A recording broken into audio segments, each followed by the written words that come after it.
ಕೊರಟಗೆರೆ ಪಟ್ಟಣದಲ್ಲಿ ದುಷ್ಕರ್ಮಿಗಳ ಅಟ್ಟಹಾಸ ಮುಂದುವರೆದಿದೆ.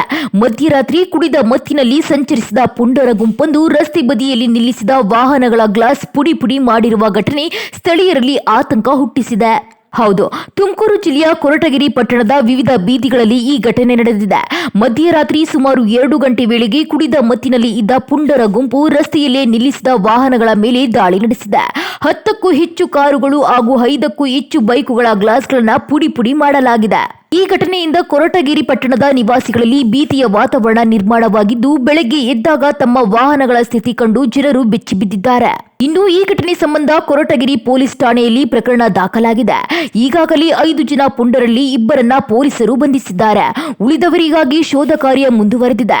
ಒಟ್ಟಾರೆ ಇಂತಹ ಅಟ್ಟಹಾಸದ ಘಟನೆಗಳು ಮತ್ತೆ ಮರುಕಳಿಸದಂತೆ ಪೊಲೀಸರು ಕಟ್ಟುನಿಟ್ಟಿನ ಕ್ರಮ ಕೈಗೊಳ್ಳಬೇಕೆಂದು ಸ್ಥಳೀಯರು ಆಗ್ರಹಿಸಿದ್ದಾರೆ.